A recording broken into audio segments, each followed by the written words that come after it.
bonsoir à tous et merci d'être avec nous. Bienvenue dans votre émission, bienvenue dans la bande. Ce soir, au menu, on va parler de la dengue qui a fait 2 victimes en 4 jours seulement. La 9e victime, on vous l'a annoncé hier, c'était un bébé, une fillette de 6 mois. Et la nuit dernière, hier soir, c'est une dame âgée de 75 ans qui est décédée. Comment protéger nos enfants et nos personnes âgées plus vulnérables et plus fragiles face au virus? On en parle ce soir dans la première partie de votre émission. Dans la deuxième partie, on va parler de la journée mondiale sans tabac. C'est demain, donc c'est demain la journée mondiale, le 31 mai. 31 mai, nous avons rencontré un fumeur qui tente d'arrêter la cigarette. Il a trouvé une formule bien à lui. On découvrira ça dans la deuxième partie. Et enfin, hier a débuté, comme vous avez pu le voir dans votre JT, la 3e semaine de sensibilisation à l'infertilité. C'était la première fois qu'elle est relayée ici au pays. Elle se déroule jusqu'à dimanche. Avoir un enfant ou comment faire pour devenir un jour parent, ce n'est pas évident, surtout si la nature en décide autrement. Ce sont des problématiques qui sont évoquées tout au long des colloques et des débats au Medipôle, des problématiques qu'on va évoquer ce soir également dans Bienvenue dans la bande avec Clémence Losseran. Ce sera la team qui m'accompagne ce soir, ainsi que le docteur Pascal Domingue Mena et Prosper Poigou qui nous rejoindra dans la deuxième partie. Bonsoir. Bonsoir. Les filles, et bienvenue dans la bande. Clémence, avec toi, on va revenir sur les chiffres. Voilà, sur les chiffres de la dengue, et puis la question de comment protéger ces bébés. J'ai croisé un couple d'amis aujourd'hui avec un enfant en bas âge, et effectivement, cette question reste vraiment un problème. C'est très compliqué. La protection des enfants, à part la moustiquaire, à moins de 6 mois, de toute façon, il n'y a quasi aucun produit qui est autorisé pour les enfants de moins de 6 mois.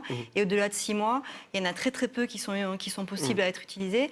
Et puis la solution, c'est traiter la maison et surtout le faire dormir sous une moustiquaire. Il n'y a pas d'autre solution.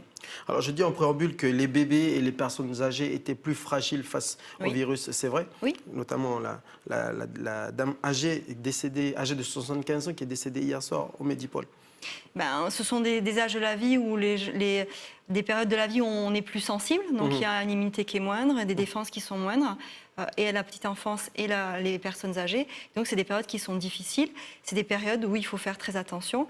Il faut surtout, ce qui est important, mais c'est le travail de tout le monde, c'est pas que les gens qui ont des enfants, c'est parce que les voisins, s'ils ont des gîtes larvaires dans tout le jardin, ça sert à rien que nous on nettoie nos jardins, parce que les moustiques, ils ont quand même un périmètre d'action qui est assez important, qui est plus de 100 mètres, et du coup, un rayon d'action plutôt, et puis surtout, voilà quoi, il faut protéger, il faut détruire les gîtes larvaires. La solution, elle est là, il n'y a pas 36 solutions. Il faut se protéger. Il faut se protéger et détruire les gîtes larvaires pour éviter que les moustiques se reproduisent. Alors justement, on le répète sans cesse, protégez-vous à l'aide de répulsifs.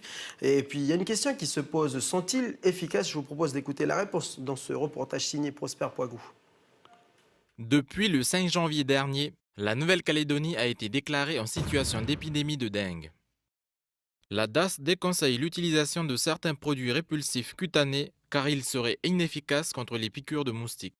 On y trouve la citronnelle, les bracelets anti-moustiques, les huiles essentielles, les appareils à ultrasons, les produits homéopathiques, les rubans papier autocollants gluants sans insecticide, les répulsifs dont les principes actifs comme la DEET, l'IR 3535 ou la picaridine sont compris entre 7 et 15%. Seuls sont recommandés les répulsifs contenant les mêmes principes actifs, mais avec un taux plus élevé compris entre 19 et 50%. Pour les enfants en bas âge et les femmes enceintes, 1 à 3 applications maximum doivent être effectuées. Alors, une réaction par rapport... Est-ce qu'on peut le mettre du coup? Est-ce qu'on peut utiliser les répulsifs? Les enfants de moins de 6 mois, non, on ne peut pas. Maintenant, en plus de 6 mois, il faut en mettre, mais vous avez vu, c'est limité à 1 à 3 par jour, donc c'est pas beaucoup, quoi. Donc il faut vraiment les protéger. Quels sont les risques si on applique des répulsifs sur un bébé qui a un insecticide, moins de 6 mois? C'est un insecticide. En suivant l'insecticide, c'est pareil, il y a des risques neurologiques, cardiaques, après ça dépend de l'insecticide, mais c'est des risques dus aux insecticides. Donc la moustiquaire, c'est vraiment...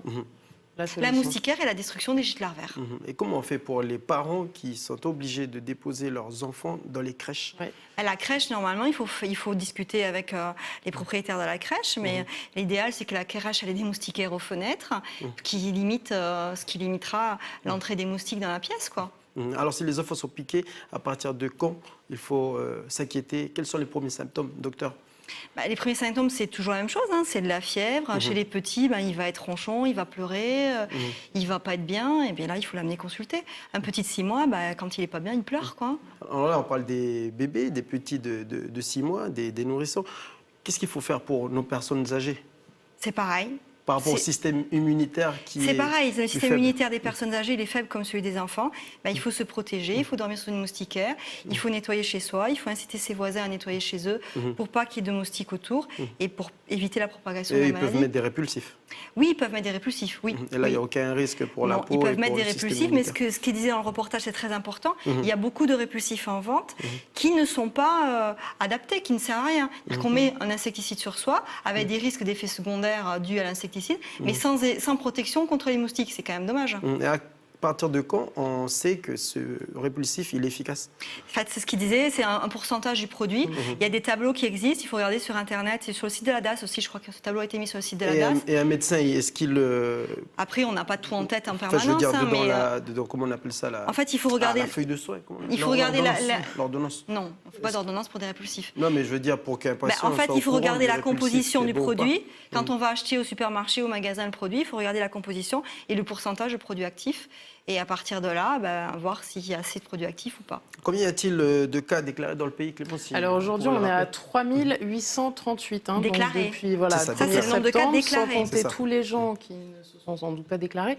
Je me demandais quand même, est-ce que c'est le réchauffement, tout ça qui fait... Normalement, on est quand même dans la saison fraîche, on C'est a ça. moins de moustiques, ça se On a la calme. saison Et là, fraîche, mais il ne fait pas frais. voilà. Oui, mais on a déjà une 10e victime de la dengue. Ça fait 2 victimes en seulement 4 jours. Et c'est hors période. Il y a de quoi s'interroger puis s'inquiéter quand même.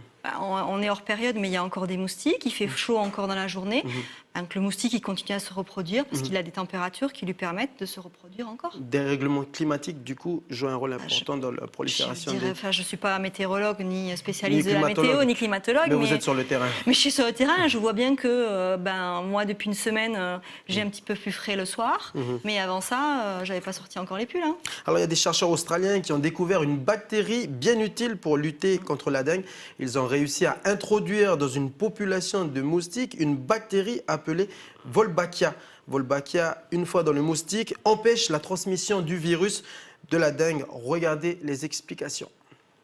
Voilà comment Wolbachia s'impose d'une génération à l'autre. Si un insecte mâle est porteur de Wolbachia et qu'il rencontre une femelle qui n'est pas porteuse, alors les œufs qu'elle porte n'écloront pas. Si une femelle a Wolbachia et que le mâle ne l'a pas, elle portera un nombre normal d'œufs et ils écloront tous et porteront tous Wolbachia. Si 2 insectes qui portent Wolbachia se rencontrent, les œufs écloront et ils porteront tous Wolbachia. Au fil des générations, le nombre d'individus portant Wolbachia va augmenter rapidement jusqu'à ce que tous les insectes d'une même population soient porteurs de la bactérie.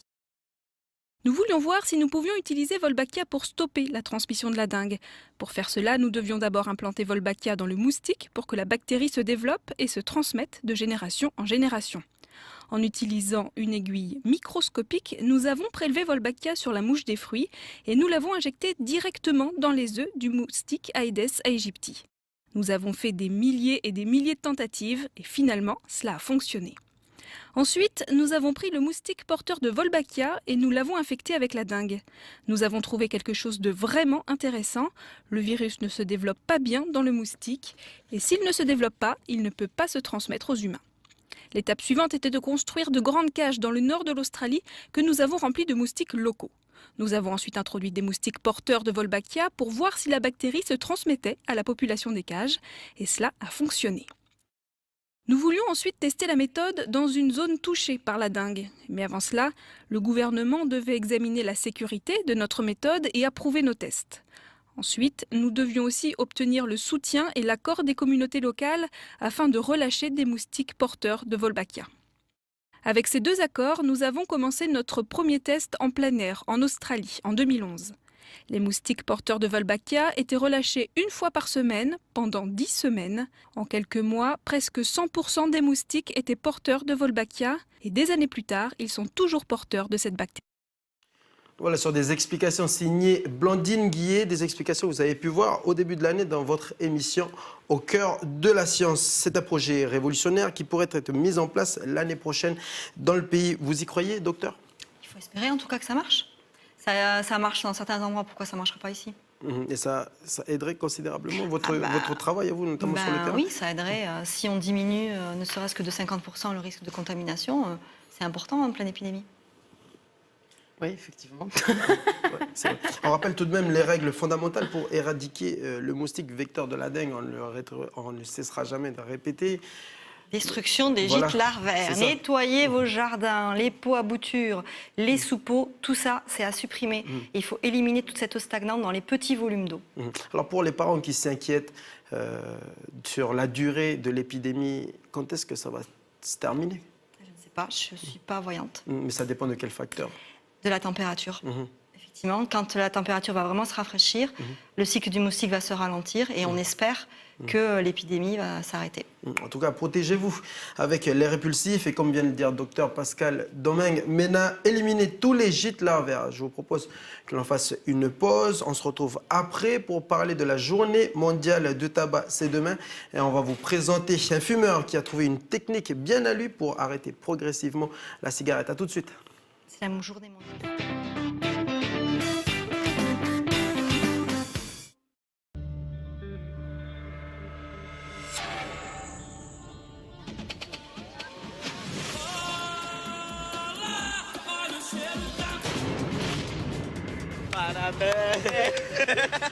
Ela é mais que amigo, né, irmão? Pinguim, fala tudo. Caraca, 18 anos, mano. Carol, acorda aí. Vambora, tem que ir pro trabalho. Seu filho vai ser que nem a gente, sem pai. Esquece esse bagulho de pai. Acho que nem eu. Meu já esqueci, ó.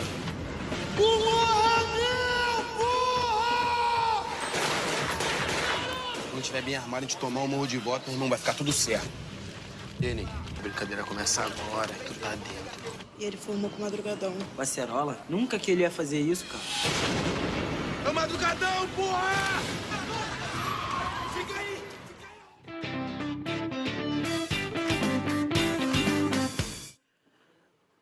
Nous sommes de retour dans la deuxième partie de Bienvenue dans la bande. Demain, c'est la journée mondiale sans tabac et non pas la journée mondiale du tabac. L'occasion pour nous de faire le point sur la situation du pays en compagnie de Clémence Losseron et Prosper Poagou qui nous a rejoint sur le plateau et bien entendu avec le docteur Pascal Domingue Mena. Prosper, tu vas nous présenter. Bonsoir quand même. Bonsoir. Voilà. Prosper. Voilà. Bonsoir Prosper. Bonsoir Jamie. Et tu vas nous présenter des vidéos qui montrent l'évolution des campagnes de sensibilisation contre le tabac. Ça, Jamie, on va voir l'évolution au fil il y a 40 ans qui vont s'écouler. On va voir que les images deviennent de plus en plus gore.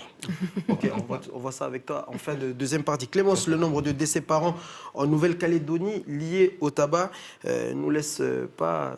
Effectivement, c'est des insensible. chiffres donc, qui ont été révélés hier lors de la conférence de presse du gouvernement. On se rend compte que 200 personnes meurent tous les ans au pays des suites du tabagisme, même si à côté de ça, on enregistre une baisse des ventes de 6%. Un autre chiffre qui m'a semblé quand même intéressant, c'est que 80% des fumeurs veulent en fait s'arrêter. Et donc, ça montre quand même bien qu'une majorité n'est pas complètement à l'aise avec cette question. Et c'est notamment, ils sont conscients aussi. Et c'est notamment le cas donc, de notre personnage qu'on a retrouvé un an après. La nicotine, c'est la drogue la plus addictive qui existe. 200 décès par an, quand même, c'est énorme pour notre petit pays. 200 c'est par an, mais ce qu'il faut savoir quand même, c'est qu'un fumeur sur deux va mourir de sa consommation de tabac quand même. Donc voilà. Donc les chiffres sont pour l'instant pas importants, parce qu'il y a 20 ans ou 30 ans, il n'y avait pas grand monde qui fumait. Mais maintenant, il y a beaucoup de monde qui fume. Et donc un fumeur sur deux va mourir de sa consommation de tabac, s'il continue à fumer. Vous travaillez aussi sur le terrain dans ce sens-là de la lutte contre le tabac. Qu'est-ce que vous faites? Quel est le message que vous faites passer? Nous, ce qu'on fait passer, c'est qu'il est possible d'arrêter et que c'est pas parce qu'on a raté, qu'on a repris après la consommation une fois, qu'on peut pas réarrêter. Justement, si on a essayé une fois, qu'on a duré un certain temps et qu'on a repris, c'est qu'on est capable de réarrêter. Plus on arrête deux fois, plus on a de chances que ça marche. Donc il faut pas désespérer. Si c'est pas la première, ni la deuxième, ni la troisième, ça sera peut-être la quatrième ou la cinquième. Mais à un moment, ça va marcher. Alors justement, comme vient de le dire Clémence, 80% des Calédoniens fumeurs envisagent quand même d'arrêter. C'est le cas de Julien. Nous l'avons rencontré l'an dernier, à la même période. C'était juste avant la journée mondiale sans tabac. Je vous propose de l'écouter. C'était l'année dernière. En tant que fumeur, il y a l'obsession d'avoir de quoi acheter un paquet de cigarettes avant de rentrer chez soi le soir pour le lendemain. Enfin, c'est une obsession, c'est une obligation absolue. L'argent devient aussi important que l'air qu'on respire. Et là, c'est une douleur supplémentaire. Ceci dit, je pense que la pénalité financière est dérisoire. C'est tout à fait insuffisant. Soit il faudrait monter ça beaucoup plus haut, soit il faut trouver tout à fait un autre discours. Une réaction, docteur? C'est la drogue la plus addictive, c'est très difficile d'arrêter. Ça a un coût important. Quand il y a quelques années, il y a eu un problème sur l'approvisionnement en tabac, les gens, ils ont cassé les grilles de la régie de Ah, il y a eu tabac. une scène hystérique. Oui, il y a eu des scènes hystériques. Moi, des gens qui se ruaient dans les magasins parce qu'ils avaient entendu que tel magasin était approvisionné et c'était la ruée vers l'or. Non, là, c'était vers le tabac. C'était très, très important. C'est la drogue la plus addictive. Les gens qui consomment, qui sont dépendants du tabac, si on les prive, eh ben, ils sont en manque. C'est un vrai manque et ça peut entraîner des comportements violents. Et combien y a-t-il de fumeurs sur cette table? Eh ben, deux personnes sur Je ne quatre. fume pas. Je vous propose un petit test sur la dépendance. Alors, ça s'appelle, c'est un nom très compliqué, hein. C'est un test de Fagerström qui calcule la Un dépendance. test qui n'était pas prévu, je vous informe quand même, chers téléspectateurs de Calédonia. C'est pour voir si vous êtes dépendant ou pas. En fait, c'est un test très facile, hein. Il y a 6 questions qui vous permettent de savoir si vous êtes dépendant. Et en fonction du degré de dépendance que vous avez, eh ben, il y a des moyens d'accompagnement. On peut avoir et deux d'aide. questions? Oui, allez-y. Pour nos téléspectateurs. Non, mais si on peut avoir... En fait, la première question, c'est une question très importante. C'est dans quel délai après le réveil vous fumez votre première cigarette? Plus vous fumez rapidement après votre réveil, plus vous êtes dépendant. Il y en a qui se lèvent et la première chose qu'ils font, c'est prendre leur paquet de cigarettes et fumer la première cigarette et après, ils démarrent la journée. Mais c'est ça. Et alors, c'est intéressant dans mon cas, moi par exemple, je fume depuis longtemps, mais c'est vrai que le matin, par exemple, c'est un truc qui ne me branche pas. Alors, est-ce que ça veut dire c'est super, je ne suis pas dépendante ou... C'est qu'une question. C'est qu'une question. Il y a d'autres questions. Il y a 6 questions. Il n'y a pas qu'une seule question. Il y a 6 questions. Donc, est-ce que vous avez du mal quand c'est interdit? J'ai une deuxième question pour Clémence. Trouves-tu difficile de ne pas fumer dans les endroits interdits? Non, il faut dire qu'en Calédonie, il n'y en a quand même pas beaucoup aussi. Hein. On peut quand même fumer la plupart du temps. Les terrasses sont ouvertes et tout. Et quelle cigarette trouves-tu la plus indispensable? La première de la journée ou une autre? Une autre. Une autre. Ouais. Combien de cigarettes par jour? Combien de cigarettes par jour tu fumes? Ça dépend, on va dire entre 11 et 20. Là, Entre 11 et 20, ça fait un point. Et Un t'as pas dit ce premier matin... Non, mais bilan, elle n'a pas dit dans quel délai elle commence à fumer. Ah oui, c'est bien après 60 minutes. Hein, Ah ouais, non, mais c'est même 3 heures après. Ouais. Donc son cas n'est pas désespérant, docteur. Non, elle est peu dépendante. C'est pas mon premier arrêt, donc elle est ça peu me rassure dépendante. aussi. Elle est peu dépendante, elle est capable, elle est en capacité. Elle a déjà essayé plusieurs fois. Mais non, tu peux le faire. Il n'y a pas de problème, c'est possible. C'est un test que l'on peut retrouver sur le site de... On peut le trouver sur le site de l'agence sanitaire, sanitaire sur Internet. Ce texte existe. Ça s'appelle le test de dépendance de Fagerström. Je vous propose maintenant que l'on retrouve notre ami Julien. On l'a écouté l'année dernière, 1 an après. Donc aujourd'hui, il a trouvé une technique bien à lui pour repousser à chaque fois l'envie de fumer. Un jour sans acheter un paquet de cigarettes, c'est une bataille remportée par Julien dans une guerre qui s'avère quand même être incessante. On l'écoute.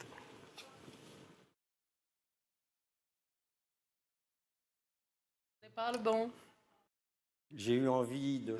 Voilà, on va revenir à Julien, on va le retrouver, la vidéo que vous avez vue juste avant, ce sont les vidéos que va nous présenter Prosper. Julien est avec nous, on le retrouve. J'ai eu envie de changer, j'ai eu envie de me tester sur une méthode complètement personnelle, peut-être sous l'aspect d'un jeu, d'un défi, d'un pari, en tout cas quelque chose qui viendrait du fond de moi-même. On est tellement envahi de conseils, de campagnes et tout ce qui s'ensuit qu'on a même du mal à trouver sa propre motivation au milieu de tout ça. Donc aujourd'hui, c'est un peu comme un jeu. Aujourd'hui, je joue à arrêter de fumer. Chaque matin, j'allais m'acheter mon paquet de cigarettes. C'était la première chose que je faisais. Et là, le premier matin où je ne suis pas allé acheter mon paquet de cigarettes, même sachant peut-être que j'allais le faire 2 heures après, rien que ça a été amusant et jubilatoire. Et puis le lendemain, j'ai peut-être acheté un paquet de cigarettes que le soir même. Donc je le repoussais, j'essayais de sentir cette maîtrise. Alors là, c'est un bien grand mot. mais j'essayais de sentir cette liberté que j'avais par rapport à l'acte de l'acheter ou de ne pas l'acheter. J'ai transformé la peur en la découverte de petits plaisirs et de petites victoires. Là, d'avoir mis ce jeu et d'y arriver et d'en être heureux fait que demain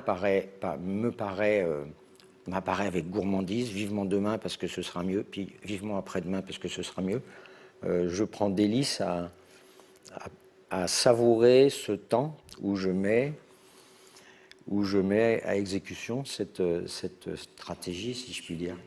Voilà, la bonne nouvelle dans cette interview, c'est qu'on voit que Julien, il est capable d'arrêter. Oui. Donc... Il se fixe des petits objectifs qu'il atteint et donc il se rassure, il prend confiance en lui et le lendemain, il se fixe un objectif un peu plus important. Il fait des petits pas, mais des petits pas qu'il est capable d'atteindre. Et donc, progressivement, ça finit par faire des grands pas. Là, on a vu, c'est la technique de Julien, mais est-ce que les patchs et les cigarettes électroniques, est-ce que ça fonctionne? Il n'y a rien qui fonctionne à 100%. C'est toutes des aides. Il faut la volonté, il faut avoir envie d'arrêter. Ces produits-là sont des aides possibles. Ça augmente, surtout au démarrage, le temps d'arrêt. Le temps d'arrêt et la possibilité d'arrêt. C'est-à-dire que quand on regarde les pourcentages, les gens qui ont utilisé ce type de moyens, ils sont plus nombreux à avoir réussi à arrêter. Mais dans la durée, on s'aperçoit que ça n'a plus d'impact. Donc c'est une aide au démarrage, à l'arrêt. Mais après, c'est la motivation qui fait que... Mais ce qu'il fait, c'est très très bien. C'est exactement ce qu'il faut faire. C'est se fixer des petits objectifs qu'on est capable d'atteindre. Et ça, c'est important. Et à chaque fois qu'on a atteint un objectif, on s'en fixe un deuxième un peu plus important. Une petite marche, on monte un petit peu plus haut. La première la première vidéo de lutte anti-tabac est apparue en 1945. Prosper. 1976. 1976. En fait, voilà, à l'époque, c'est 1 Français sur 2 est fumeur. Donc le tabagisme des jeunes connaît un grand record. Et donc du coup, c'est dans ce contexte que le CFES, le Comité français d'éducation pour la santé, propose la création de publicités. Et donc il va le faire sur une grande échelle. Et donc j'ai pu retrouver la toute première vidéo, donc on va la voir. Et donc vous allez voir un peu le début en fait. La première vidéo, les premiers messages qui sont passés. On va voir une petite comparaison. Ok, on regarde ta vidéo.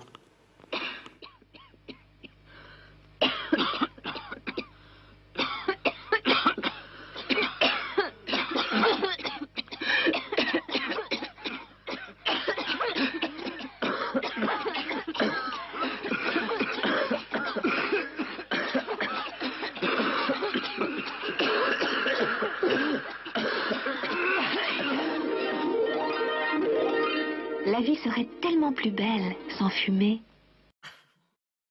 Docteur, cette canne de tout, c'est efficace aujourd'hui?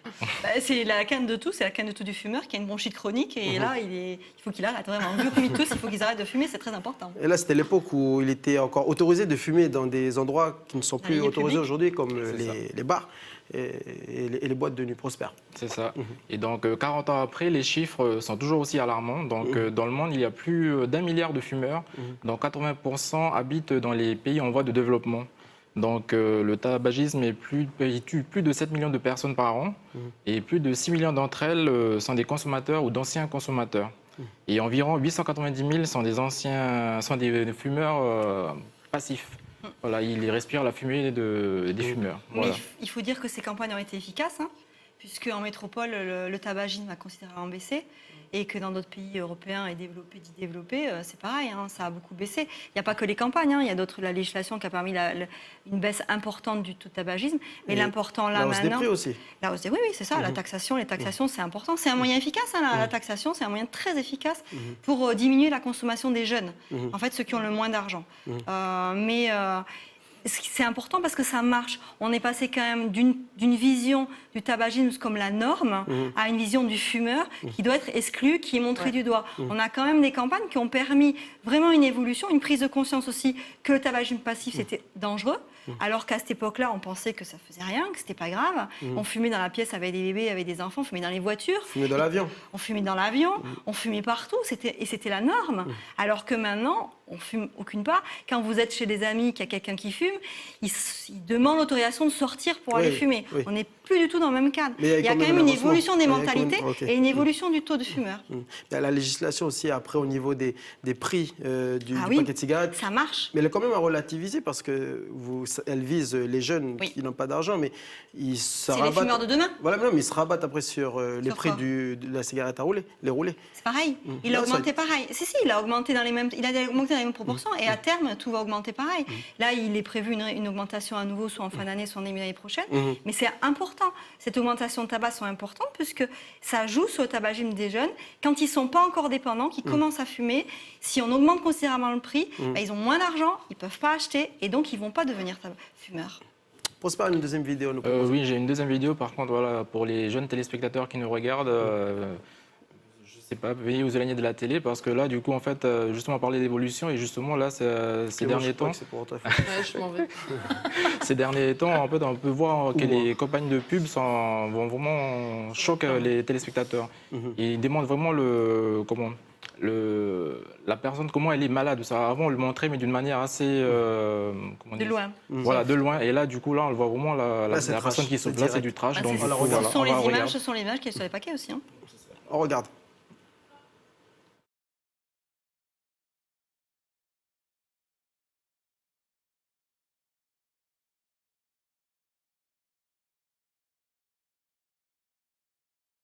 En fait, tout doucement, on se rend compte que sa cigarette, voilà, c'est ça. On voit les organes du corps humain qui sont bien bousillés par la fumée. Et là, ça se passe aux États-Unis. C'est une dame qui, en fait, propose des astuces beauté pour ceux qui ont le cancer. Donc, ça donne pas. Voilà. C'est des campagnes quand même qui sont typiquement anglo-saxonnes. Les campagnes en métropole, elles sont quand même moins trash que ça. C'est vraiment l'état d'esprit de la promotion de la santé, de la prévention des anglo-saxons. Quelles sont les plus efficaces? Il n'y a pas de plus efficace les uns que les autres. En fait, ces campagnes, dans les statistiques, quand on regarde, sur le moment, ça a un impact important, mais dans la durée, ça n'a pas plus d'impact que le reste. Donc en fait, ça fait peur aux gens. Donc les gens ont peur sur le moment, ils se posent des questions, ils ralentissent plus ou moins, mais globalement, finalement, ça n'a pas d'impact. En tout cas, je pense que pour clore le débat, le mieux, c'est de ne pas commencer à fumer. C'est l'idéal. Pour arrêter de fumer, le mieux, c'est de ne pas commencer. C'est de ne pas commencer. Il nous reste 2 minutes pour parler d'un autre sujet d'actualité. Je vous parlais de la semaine de sensibilisation à l'infertilité. Elle a commencé hier, elle cessera jusqu'à dimanche. Un mot sur qu'est-ce que l'infertilité, docteur? C'est la difficulté à avoir un bébé. C'est ce que disait le reportage sur votre journal télévisé tout à l'heure. Cette dame qui parle et qui raconte ses 6 FIV. C'est un parcours du combattant, là, la FIV, pour un couple, parce que c'est elle, mais c'est un couple. Fécondation in vitro. Fécondation in vitro, oui. Fécondation in vitro, c'est un vrai parcours du combattant. Ça marche dans 25% des cas seulement. Et puis, quand on n'a pas de chance, ça ne marche pas pour nous.